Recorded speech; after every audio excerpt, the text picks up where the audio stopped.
ready to go? I'm ready. Count it down. All right, in three, two, one. Hello, Sophie Wade. Great to see you today.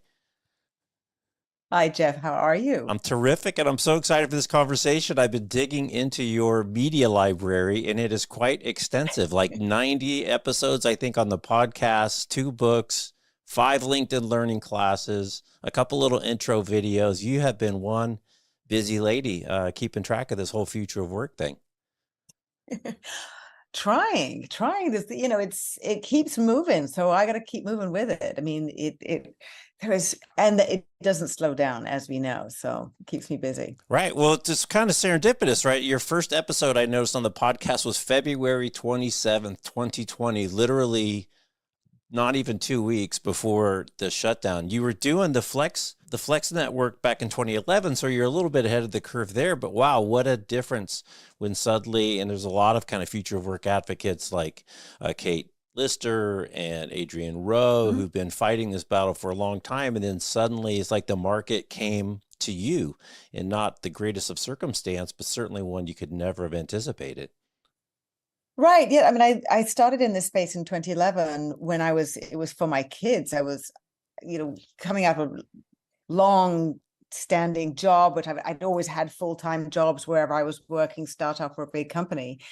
And then suddenly with technology was looking at this thing called, workplace flexibility and what that could be beneficial for all types of people. And I really thought, well, yes, obviously women will benefit, but everybody will benefit.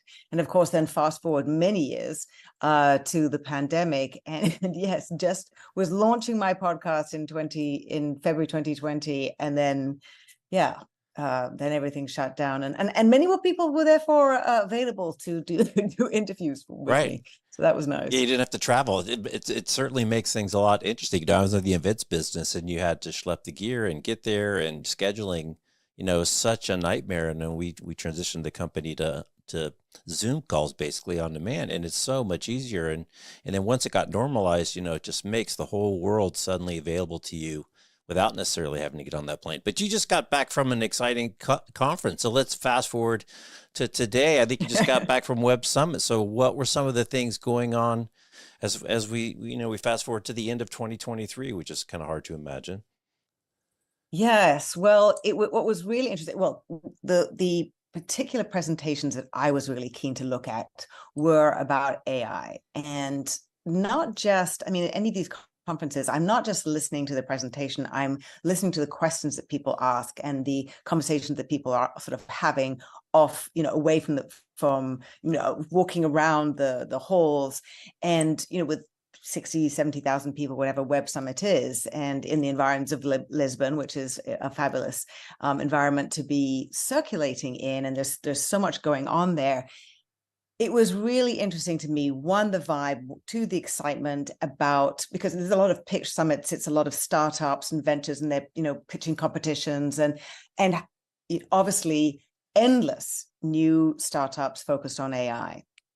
So that was what was really fascinating to me to see. And I watched a whole bunch of pitches. Each person at one point had like 2 minutes to give their pitch. And it really struck me how much everything that we're going to be doing is changing a bit to, from a small amount to a large amount, but everything. And augmenting what we're doing. There was one guy who was presenting about how how extraordinary some of the hallucinations are. I understand that they're between 10 and 20%, but some of them are really, really quite drastic and could be life-changing or game-changing. So, the challenge that I was sort of very interested in when we're sort of thinking about this, Jeff, is really what does the truth mean? If we think about observer-based reality, how are we going to discern what truth is and what truth means and what facts are? Facts are often interpretable, right? Right.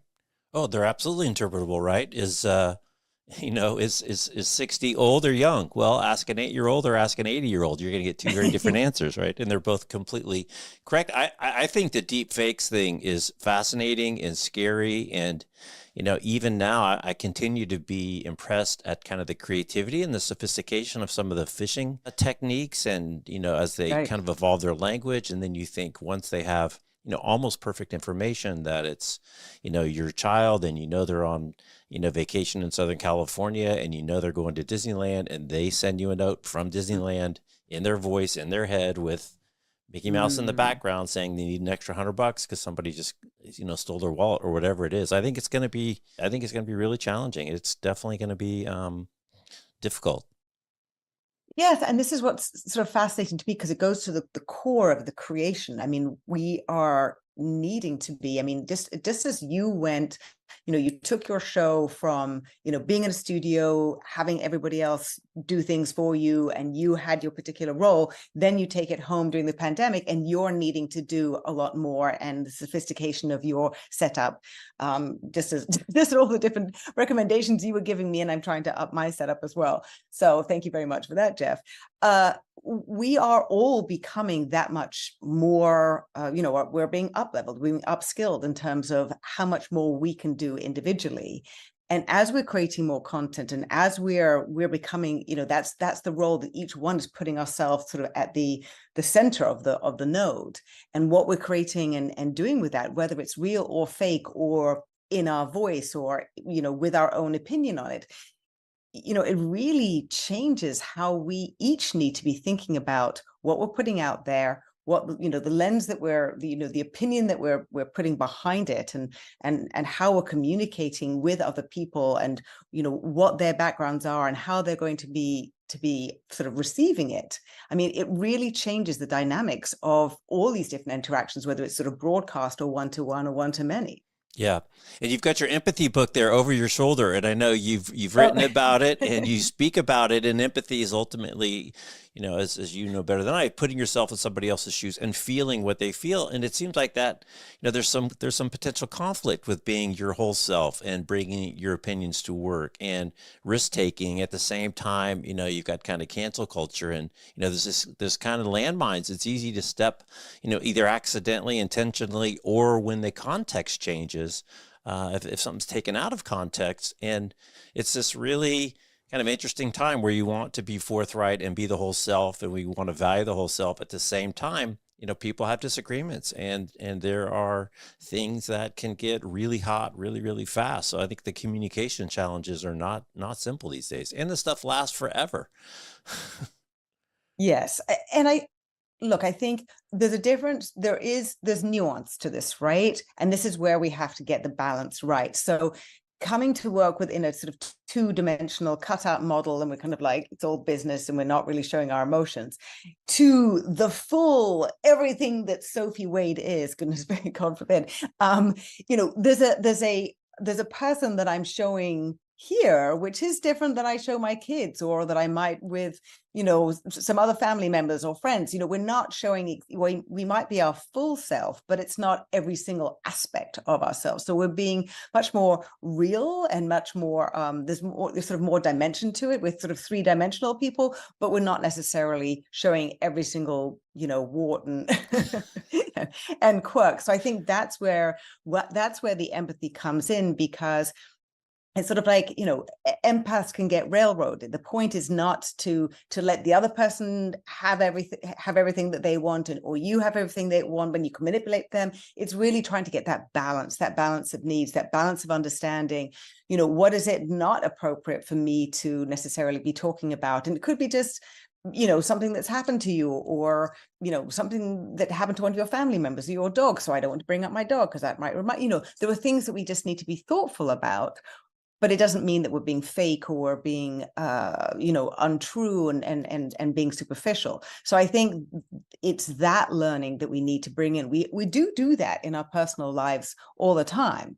We just haven't been as three-dimensional in the past as we are needing to be now, because we're also needing to sort of lean into the new dynamic, the new interactions that we have, which we need to be that much more capable of working closely together under pressure, under stress, trying to get the best ideas.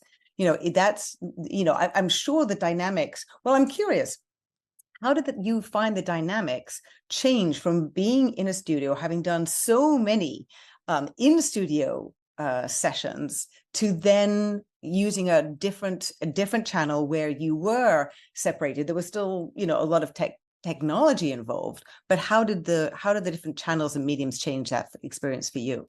I think the thing that's underrated in live is the theater of the presence. And we focused a Mm. lot on the theater of the presence. I used to tease my photographers that the whole thing was actually just a setup to get a great photo of the guests looking good, because it was properly lit and there was a active background and they were dressed and prepared and they were engaged in the moment. And so you get a great photograph, and nothing used to make me happier than when people would use those photographs for their LinkedIn profiles and stuff.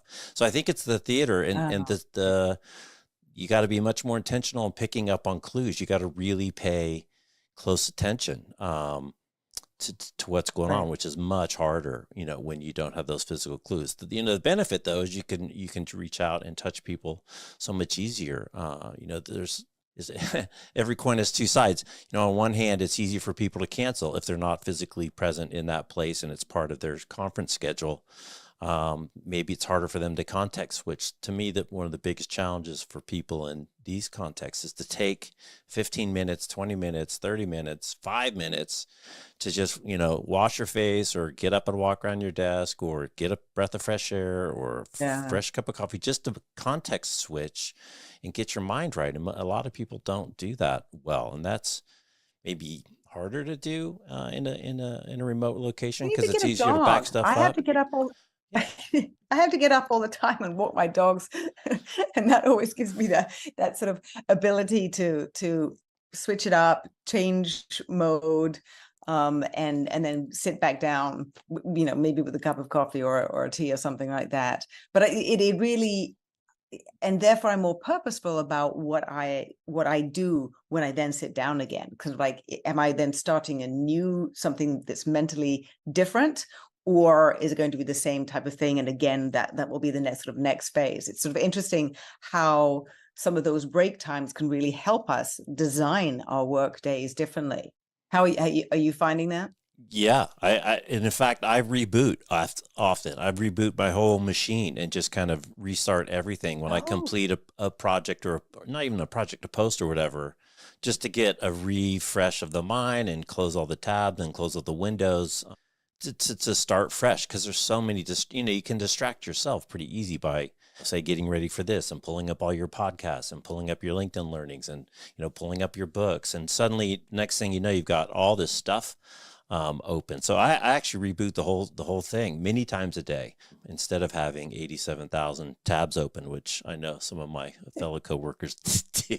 Oh, no, I'm absolutely guilty of that. Well, not even guilty of that. That is what I do. Right. I like it like that. And I've tried, I put bookmarks in already, but I like to have them there and I go between them.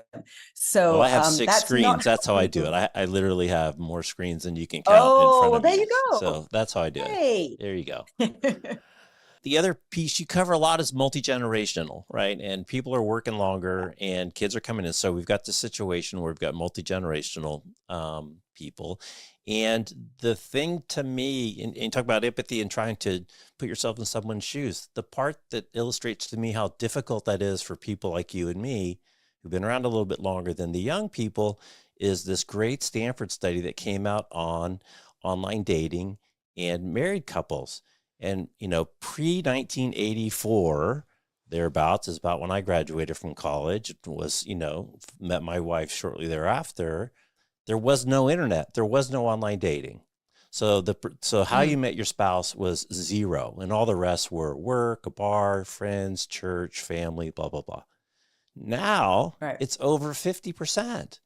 So most people met their spouse via a digital interaction that didn't exist when their boss or their boss's bosses met their spouse. And to me, I just thought that was so illustrative of how the world has changed and why it's so difficult to understand something that's now a core to how people meet their spouse that didn't exist when I was doing the same thing. Yes, and for me, when I sort of think about some of the things that are associated with that, is this differentiation between real and virtual, and sort of in real life. I don't think of in person as being necessarily in real life, because we're in real life, but Right. we're not in the same place. And so this, how we even define some of these things like real and not real, and or real and virtual, like there's so many things that we need to be thinking and just, either tweaking or changing completely. We have a very old phrase, which was the camera never lies. That could not be more untrue now, almost. So, there are many things that we really need to be rebooting, changing, and really thinking what suits, what's appropriate now, and I was going to say what's true now. That's, but and some of these things are harder to define than others, but it is a moment, I think, that we really need to be thinking much more thoughtfully about these things. Again, when we get to AI and deep fakes and all of the and hallucinations, what responsibility it puts on every single one of us to try and work out what is true, what is real, and how we're interacting with whomever we're interacting with, of whatever generation. Because yes, they're the way somebody who is 17, 18, 19, 20, how the facility with which they use technology and how they're sort of interacting with it, and somebody who is much older, it's a very different interaction, very different comfort level. Right, right. And how do you see development? That's the other thing. You talk a lot about development, employee development, personal development.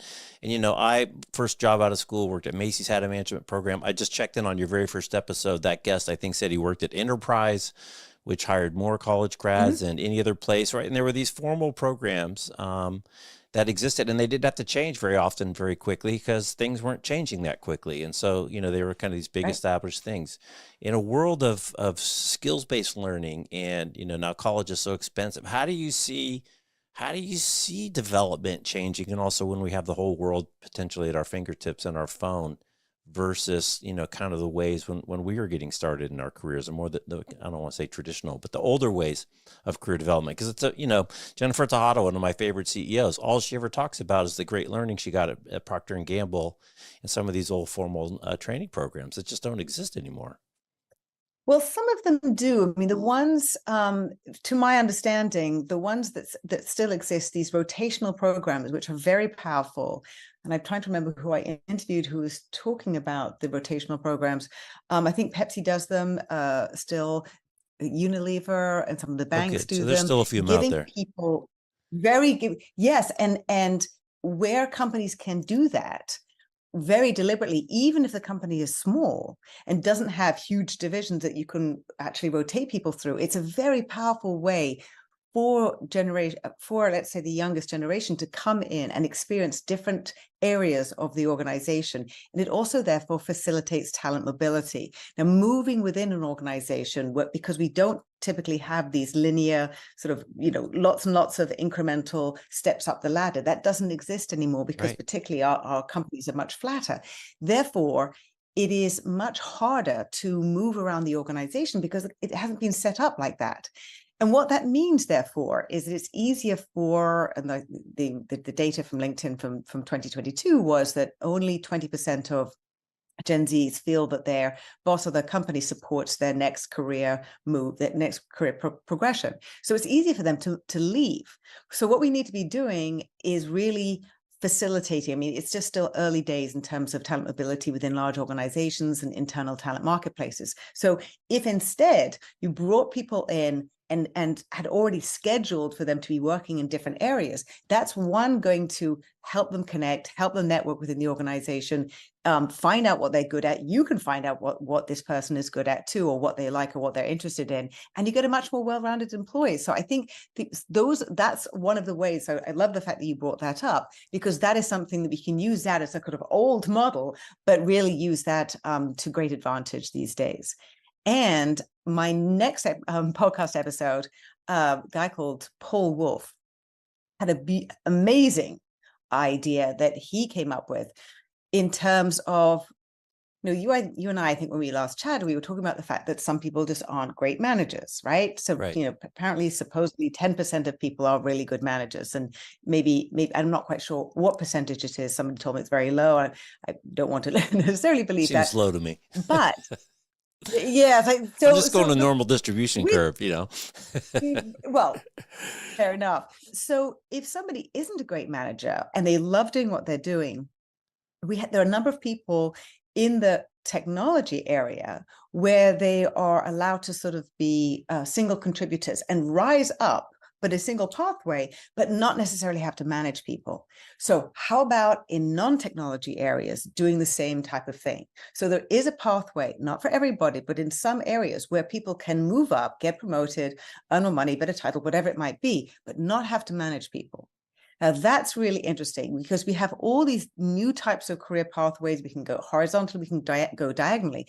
That allows for some people to excel, not have to be doing something that they really don't want to do. They love what they were doing, and they got promoted as a result, and then suddenly they're not doing what they enjoy doing or are good at anymore. So I think we can really start rethinking how we are moving people around, the skills that they need to acquire, how we're going to do that. There are, all types of ways that people can both take it on themselves and importantly be trained by their organization. So I think there are lots of different elements to this that are going to be fulfilled in different ways. Yeah, a lot of those out here in tech, fellows and ways that you can be a pretty senior individual contributor without managing people. I think that's a really smart thing. But I want to shift gears a little bit and talk about the role of the one-on-one. You've talked about it some in some of your podcasts, and getting to know your people better. I had Dave Montez on. He spends 2.5 hours a day plus in one-on-ones with his people, and he just really manages by getting to know people. Wonder if you can share, some of your research and your workshops about, this importance of really getting to know individuals and how that actually increases their productivity, their retention, the quality of the employee. Sure. Well, if let's just say you were working for me, I need to have a better understanding of who you are, when you work best, what really drives you, what kind of projects you're really excited by.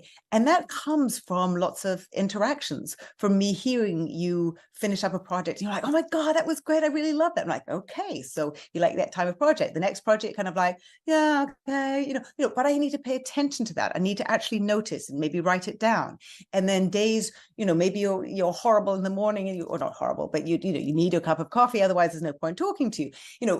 That's okay. Well, actually, you get up early, but you're on the West Coast, so I need to be thinking about that. Like, what time zone is he in, and when's he going to have his coffee? These are the things that help us actually sort of smooth the interactions, make sure that we can have the best both a one-on-one, or if we're going to bring somebody else in, what is their particular sort of profile, or what's their way of operating, the basic way of operating that is going to be most effective, and then trying to understand when you find your flow.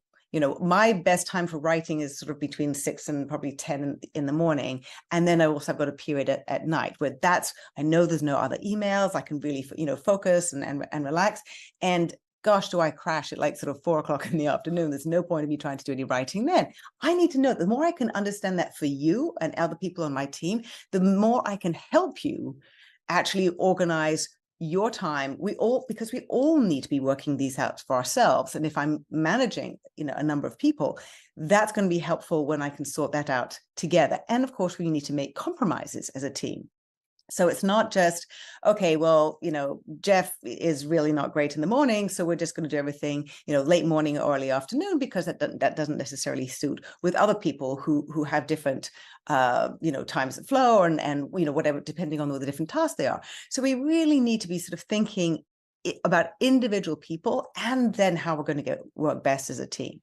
So that's where the sort of empathy is, as not being kind and nice. It's really about what is going to help each one of us be most effective, and then really supporting that. And that includes helping you be self-aware about what works for you. So, that is, that was one thing that the pandemic did help to understand being shut up at home all the time, that wasn't great. Okay, now going back to the office all the time, I can see that that's not going to be great either. So let me try and work out. So we've had some experience of both of those locations, and maybe a third location, because actually I just don't have room at home to have a good workspace. I need to have a third space, and that's going to suit me best for particular types of work. So these are some of the things we've been finding out about ourselves when we've had more options to really try and understand, okay, now if I'm going to design my work in the most thoughtful and effective way possible, what's it going to look like? So I'm curious, I'm really interested in, we were talking before this about music and the idea of using music as a way of trying to understand the way forward, trying to understand the new ways that we're working, the new models that we're thinking about, the new ideas about content creation, and what are the ways that we can be leaning into that, or sort of understanding our roles. So I'd love to, you both post a lot about sort of AI, but you also, we were talking a lot about music. So I'd love Right. to hear some more of your thoughts about that in terms of how you draw on different types of content, and particularly music creation, in terms of understanding where we are and what's ahead. Great. So there's kind of three legs to that stool. The first leg was a guy by the name of Bob Lefsetz, and I was introduced. It was called the Lefsetz newsletter, and it's just an old school Mm-hmm. newsletter. And I think I've been getting it for over 20 years. And he writes about the music industry.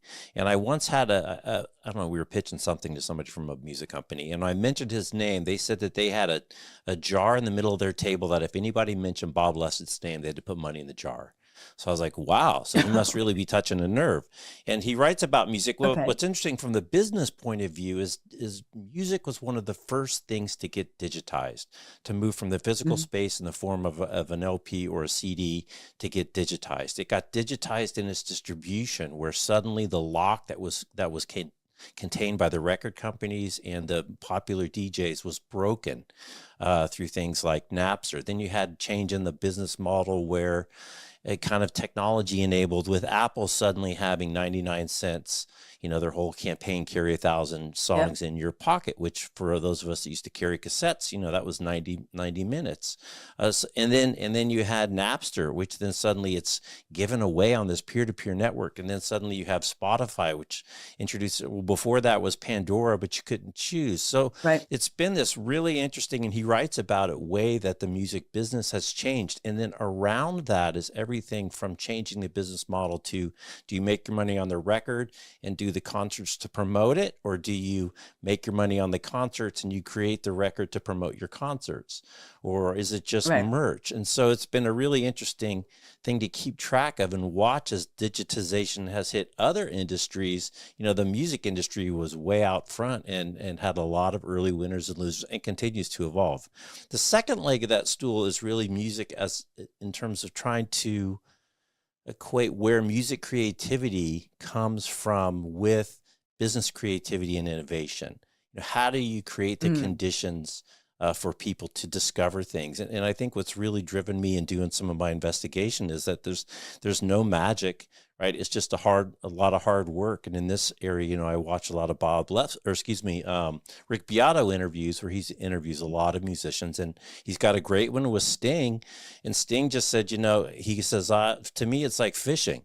You just got to go down to the river and put your hook in the water every day, and you may get something on Monday, you might not. You might get something on Tuesday, you might not, but you're not going to get anything on Thursday if you didn't go down and put your fish in. So this kind of Mm. blowing away the concept that it's magic. There's no magic. It's just hard Right. work. It's iteration, and some things will be a hit, and some things won't be. So then, really stealing from Right. Jack Conte from Patreon has a couple of great talks about great publishers, whether they're musicians or playwrights or authors, and you just don't know it's going to hit. So if you just don't worry about it, knowing that you can't over index on one particular piece of content, and that the flow is your friend. So just go with the flow. Some stuff will hit, some stuff will won't. But what that won't hit is the thing that you think is gonna hit. So really don't worry about it. So really, it's just Right. about this constant flow of communication within the social channels to do that. And then the last thing for me, to your point, is how do you find your own flow state? How do you help yourself Mm. get in a place where you can create productive work, and like writing, or heads down 2 or 3 hours of dedicated time? And for me, the magic there is music. It's that find the right piece of music, and it changes, that gets you into a state where you can kind of get almost hypnotic, a little bit, and get into that flow state and just go. And you're there when you lose track of time. It is a very different place to go. So if you can help teach yourself how to get there, I think that helps a ton. And a big piece is turning off the distractions. Yes, and it's so interesting because I see people who have music playing when they're with lyrics and they're working, and I simply cannot work under those kind of conditions. So, and some people are saying that can be for extroverts who they need that buzz, and then they can really focus. So it was very interesting to me because I absolutely like classical music. I can do with like some of the great on Spotify has sort of the sort of focus playlist, which I find helpful. So going to the business model aspect is very interesting to me because of where we are now and how things are evolving. And I watched the episode that you sent me from Rick Beato about Bjorn and Mm. the session studio, which is only now, after all this time, helping musical artists actually track all the licensing, all the residuals from their music, and it it's fascinating to me, after all it has taken this long, to actually have some kind of mechanism to go down to an individual level. And I sort of think about that in terms of what that means really. I'm thinking about sort of employees and workers as being creators. And in fact, in France, if you're working for a company, depending on what you're doing, if you're really working on the company's business, that whatever IP you come up with belongs to the company. But if I think we're thinking of each person as being a creator, and there's the Hollywood strikes on that right now, should we be thinking about what we're doing in more of an individual way, and how we're contributing, as a musician, as an artist, as a one person employee within a team, within a company, who might be an employee, but also might well be a contract worker? Should we be really sort of stepping back and looking at all of this in a more fractional way, as though we're individual creators, like artists, It like feels like it. musicians? It feels like we should. It feels like it for a bunch of different reasons. One is we know that the lifetime employment, at the single place is not happening anymore. I think in one of your podcasts you talked about plan for 5 careers, and in the same sentence you also said plan for multiple revenue streams. So as soon as you say plan for multiple revenue Mhm. streams, the gig economy, that tells you that kind of the traditional single income stream is just not, is either just not cutting it anymore. I mean, that's basically it. It's not cutting it anymore. First we went to two Well, income it's families. not, yeah, and it's not secure. It's not secure, right? And that's the other thing. I think a lot of the younger people are learning now that have only lived in good times, that bad times come every so often. And you were around for 2008 and 2000, and there were plenty Yeah. more before that. So I do think it's interesting. I just had a podcast with Phil Simon, whose new book is called The 9 Tectonic Forces Changing the World, and fractional is one of his. So Right. whether it's fractional, or you can somehow split your time, or it's really more skills dependent. You're a fractional CFO and you can actually split your time between a couple of, Right. I think it's harder to describe what's the difference between fractional and a consultant. I think it's kind of slicing and dicing, but I think I think it's helpful if you can think that way, because to your point, the world is changing so fast that there is no stable rocks to stand on.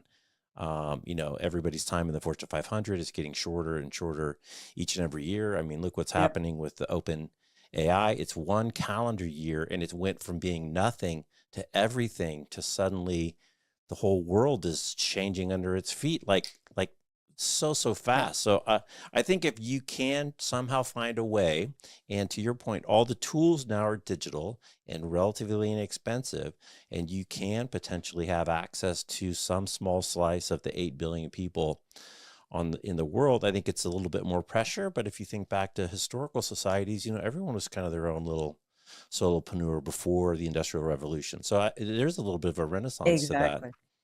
Yes, and I think if we can think about it like that, it is going back. We just have much better tools, and they're getting, fantastic. We have amazing capabilities now.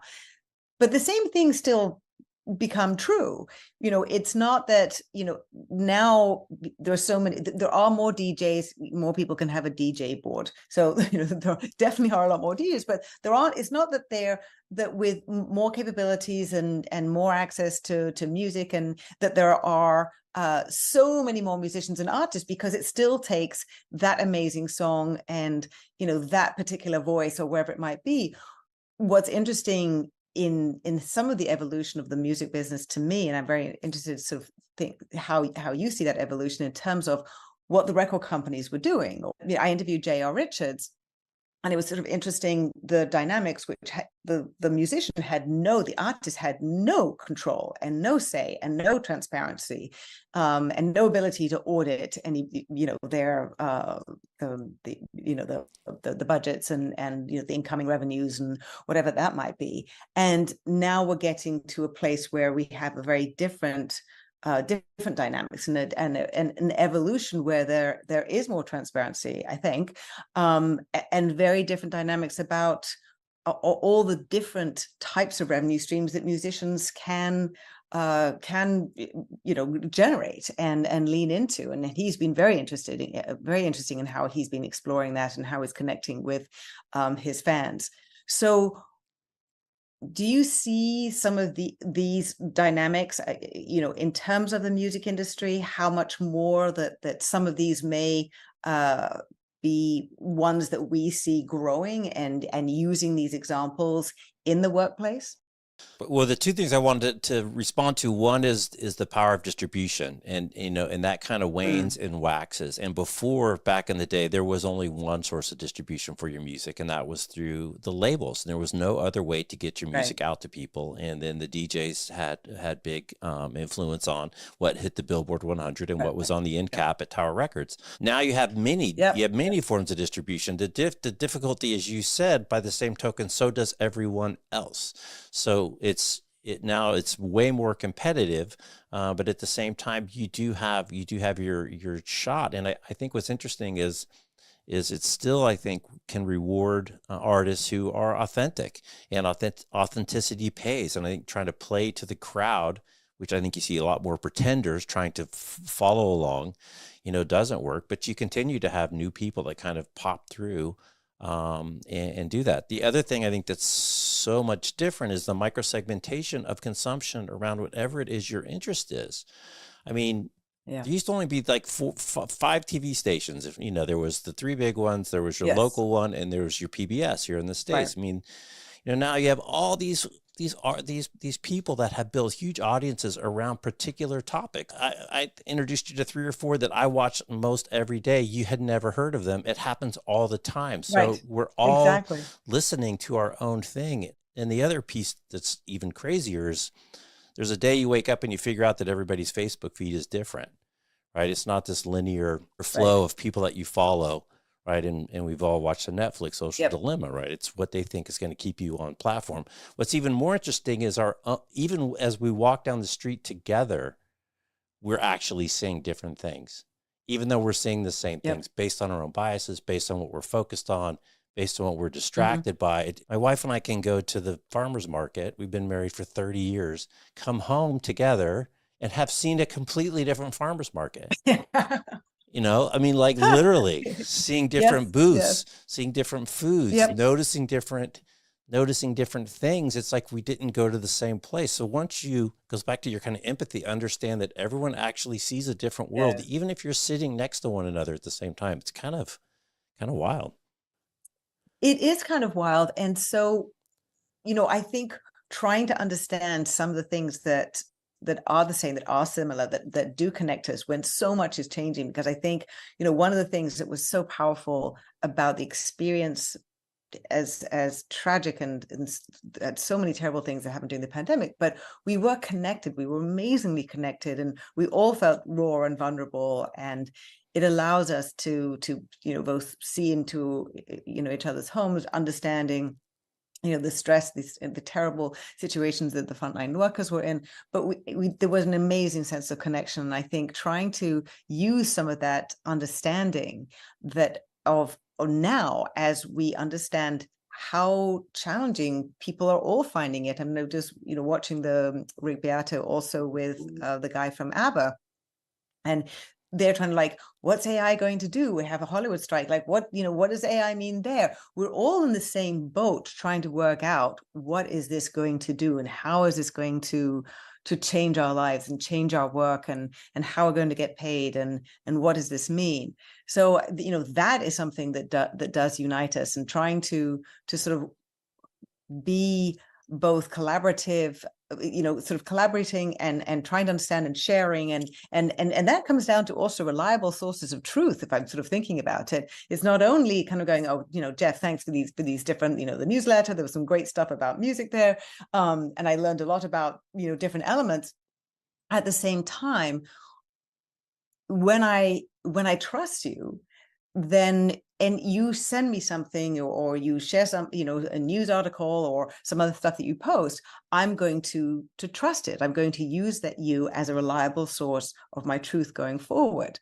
And these are going to become more and more relevant, sort of leaping into the sort of whole idea of hallucinations, where sometimes you're kind of like, oh, this is fantastic, and I can tell because I know enough about that area to know whether it's, whether it's true, and maybe there isn't, there aren't so many untruths in it that are sort of game changing, that are really important. It's just, but there are other areas where something can come back after a question and a prompt, which is absolutely and completely false and problematic if I were to believe that. So we need to have much stronger sort of trust networks that we can rely on, both at work and in our personal lives, in order to make sure that we're moving forward in the right direction when we're trying to sort of, in a sort of very uncertain world where lots of things we sort of not quite sure which direction we're going in.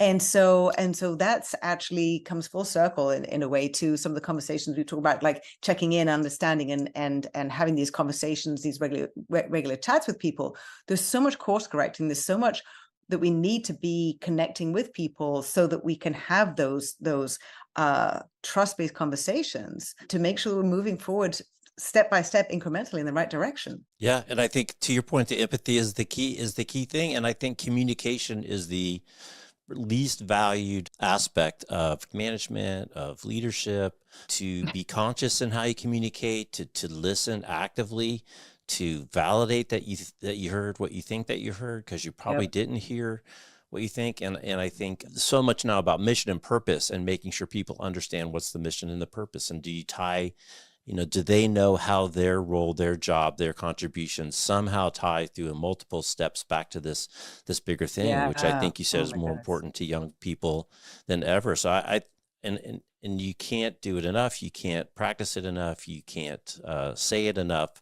So I think that is a good thing, that the communication. I think one of your podcasts, you said, the young people, you can't just tell them just do it. That's not viable anymore, right? That doesn't really work. You're not in a military situation where it's life and death if you don't go right now. Right. Well, I think it's also, there's such a different construct. Let's just say, with the 50s, 60s, not as much in the 70s, but I think a lot of people did think so. But if the organization is giving you a job and it's a job for life, then there's a sort of, that's the social contract. I do work for you, you pay me, and that's the sort of, I have security, and I will do some, probably really boring grunt work, and I might work late hours, but that's the dynamic. And then I get to retire at the end, and sort of, that's the full equation. Well, none of that exists anymore. Right. And so how am I going to trust this organization? What's going to persuade me to do the work that seems boring or endless or, pointless, whatever. Like, I need to have a reason, or I need to know why I'm doing this matters, because all the other elements that might have persuaded me before, that I was going to get a pension from this company, that there was, I would incrementally go up the ladder. That's not happening. There's none of those dynamics are there. Therefore, what the company's doing or how I'm connecting with it, so why I come in every single day, if there's no meaning for me in terms of what is ultimately going to get me in my life, then I need to it's so much more valuable, really, to be connected with something bigger than my particular life. Right. I want to get your take on what there's so many little paradoxes. One is, this whole focus and shift, which I think is great, to basically create an environment for people to do their best work. So it's a very different kind of mindset versus telling them what to do. It's kind of creating this environment, creating the space for them to get in a flow state, to make the contributions in the area that they want. At the same token, again, we hear most of our best learning comes from difficult times. And getting through difficult moments. And those are the things, when you look back, it's often the things that were the most memorable, or the things that made the biggest impression, or the most lasting impression. Martin Mikos, the CEO of HackerOne's, got a great line. He's like, yeah, we want to help people learn and put them in a good situation to learn, but the best way to learn not to touch a stove is to touch a stove. But, you can't put the kid's hand on the stove. At the same time, that that's the way they're going to learn. And you want to put people in challenging assignments to push them and cause them some angst, knowing that when they pop out the other side, and you may have more confidence in it than they do, that they're going to be good for it. At the same time, it's kind of in contrast to, coaching them up and putting them in the position where they're going to have the most chance to succeed. How do those things kind of get balanced out as a manager? How do you think about kind of parsing those things to get the most and help people kind of grow?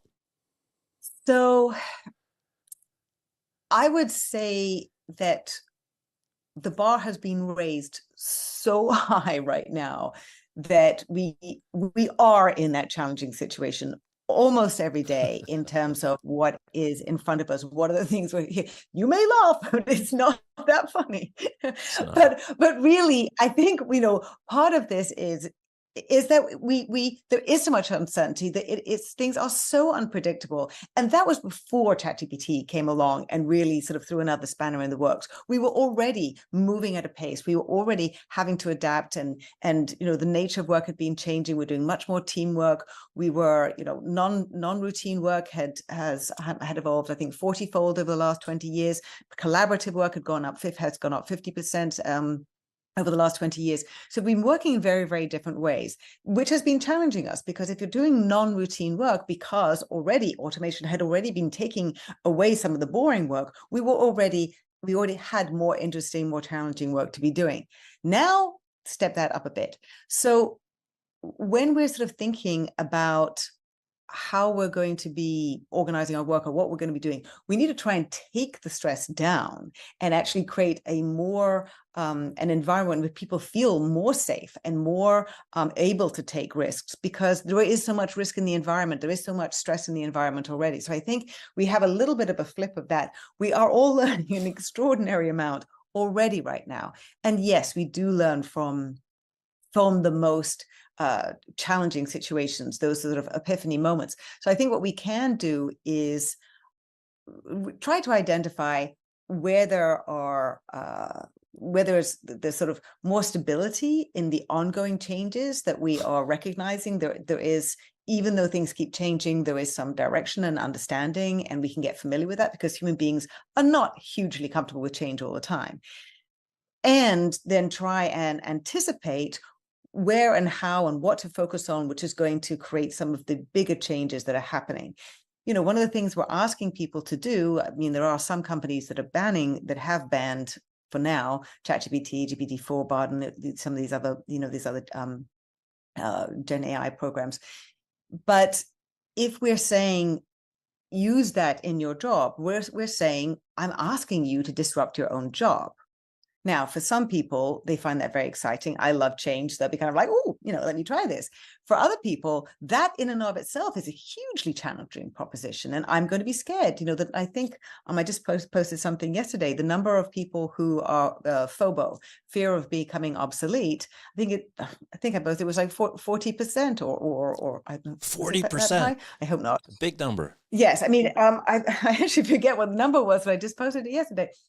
But we need to be helping people do their best work in a challenging, changing environment. And so I think that is where we can sort of bring some of the stress down and get people to sort of focus in on some of these changes, which are going to be very meaningful in helping people, excel and find out a lot more about themselves. And we're also asking people to find out, to identify their skills.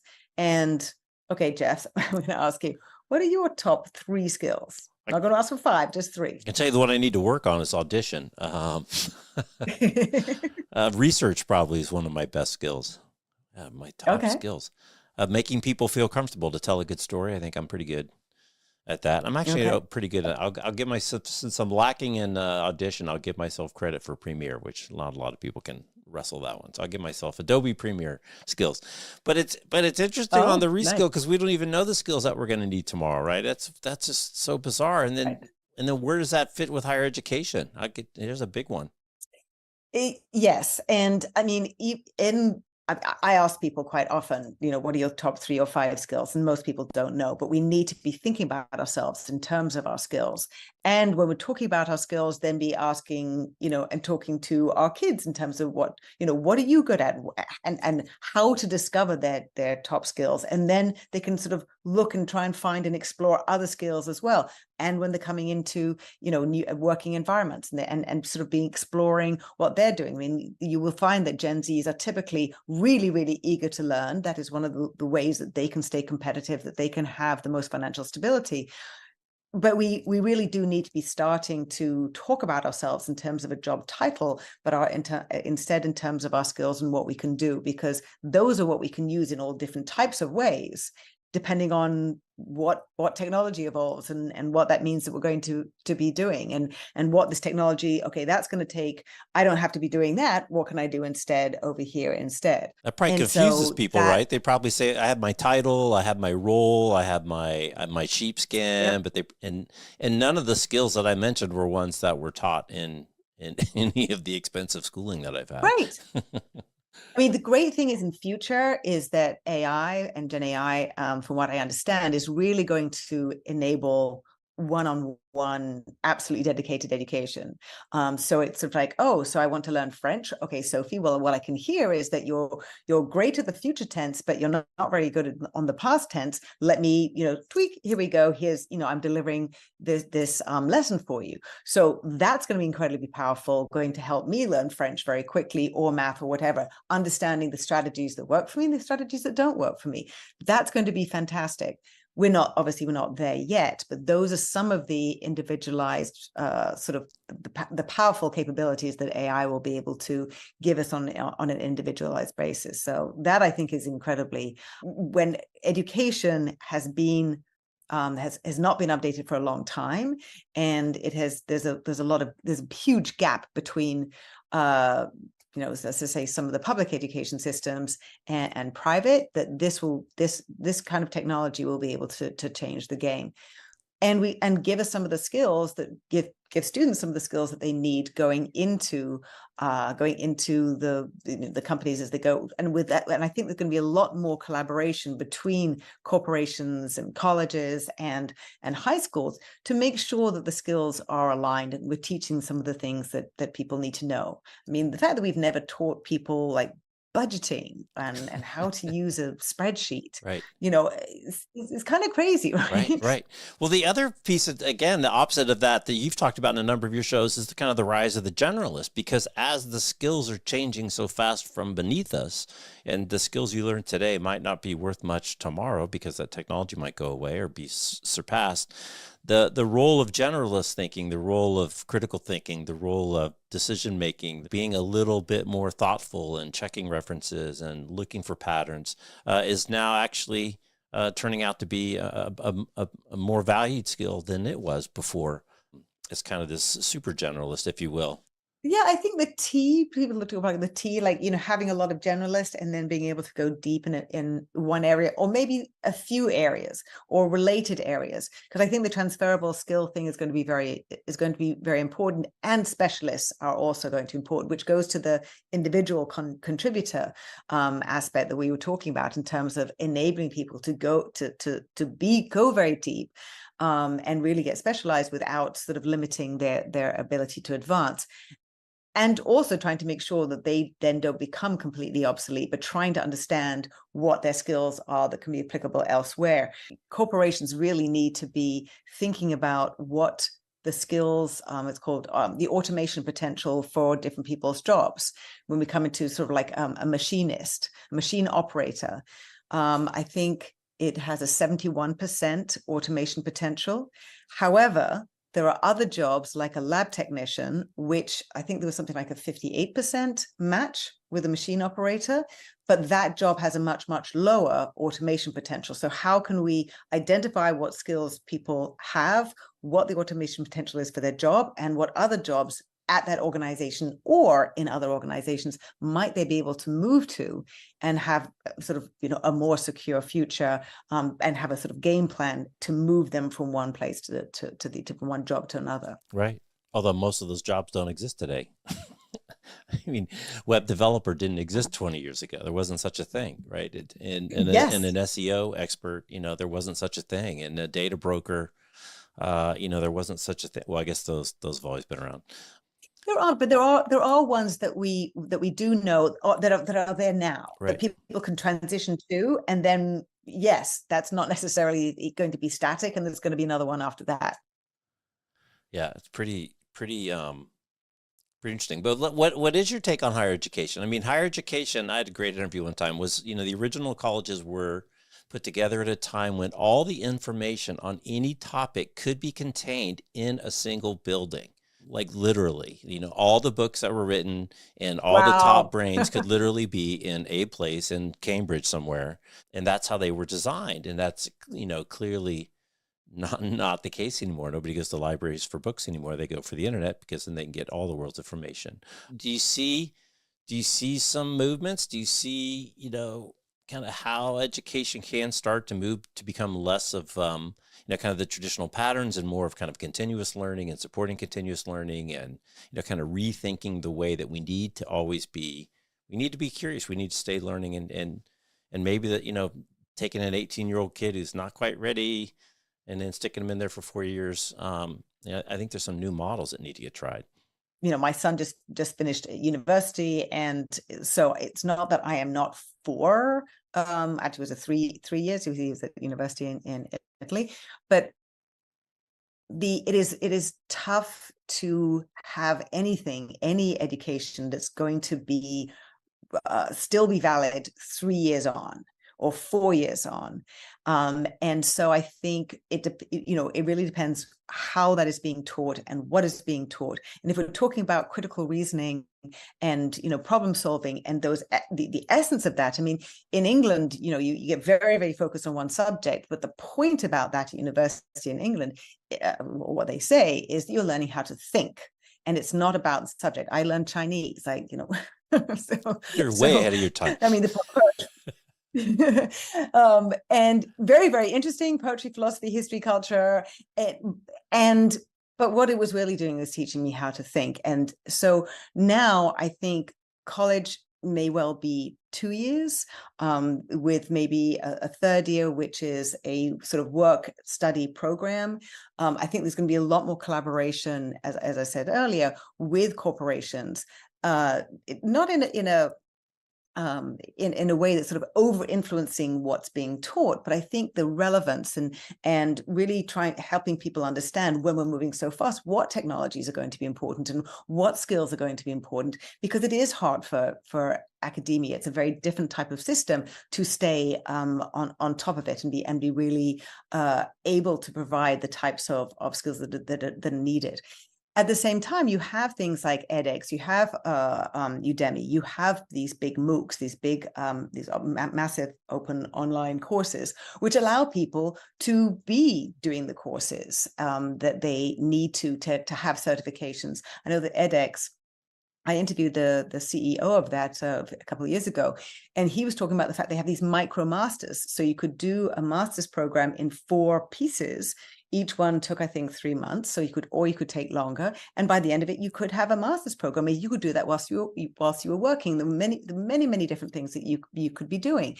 So I think there are so many more options for people to be able to be upskilling. That's in addition, obviously, to much more training that needs to be happening in the workplace. But I do see that we're really needing to try and prepare people better when it comes to high school and the types of things that we're thinking about, and how self-directed and self-guided people need to, that young students need to be. They're not going to be going into a job and be ready for the type of ongoing changes and the different things they need to be thinking about. And all these jobs that haven't existed yet. I mean, that you could, you could come out of college and be sort of done with your education, so to speak. You'd learn on the job slowly, and you knew what the pathways were. There was a set number of pathways, and that was it. Now, when people are coming in a few years into their first, second jobs, there's an extraordinary number of jobs that they know are going to be popping up out of nowhere over the next few years. So should they make a choice about their career? How do they decide what next? Best build up some skills and then see what's going on, in 2 years' time with a few more skills. I mean, it's a very different environment. I find it very exciting, but I think what I find is also, many young sort of career employees can find it very confusing. It's like, I don't know, how do I choose? Right. And especially when their bosses or their bosses had a more complete picture and a more kind of formulaic road to follow. Go do this, then go do this, and go do this, and 25 years you'll be a partner, right? And their parents before them. Absolutely. It's a completely different thing. I think it's important to tie it up for the listeners that, it's so important in such a hyper-competitive world that you need to get the contributions from everyone. And the only way to get contributions from everyone is for them to have that psychological safety, to take risks. And that's where you find the innovation. By rule, they all won't work, right? If you're not pushing the envelope, if everything's working, then you're not pushing the envelope very hard. You're not really taking risks. So I think that's really the big lesson, because you can't just operate with your top 10% of your talent anymore. It's just way too competitive of a world. Yes, exactly. And I think it makes it challenging for companies, because for the longest time they have been set up to really focus on that top 10%.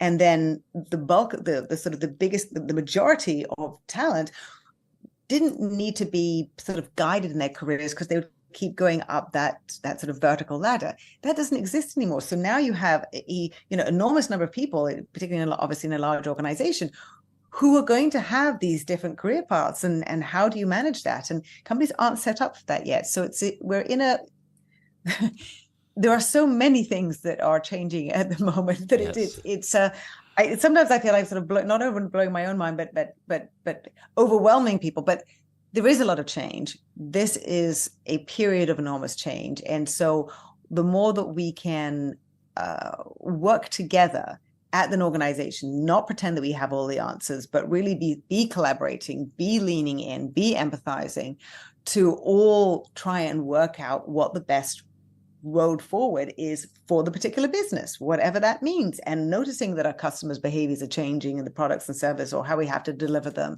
or distribute them. And I think there is a lot at play here. And if we rely just on the top 10% of talent, it would be very difficult. Right.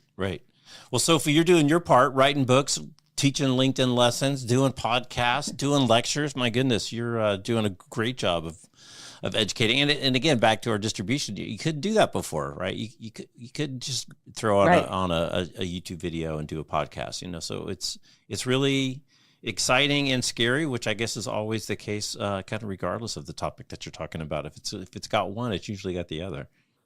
Yeah, I think so. I mean, somebody put it was a really nice talk. Said, like, I'm scared, but if I'm scared, it tells me that I'm doing something new. And that's kind of exciting. Right. So And you're awake and alive. Well, Sophie, this has been a great conversation. I'm so glad that we got connected, and look forward to more after this, I'm sure. definitely, Jeff. Thank you so much for having me. It's been a great conversation. All Really right. appreciate it. Thank you. All right, Chief Sophie, I'm Jeff. Thanks for listening to another episode of Work 20XX. See you next time. Take care. That was great. Very, very glad to hear that.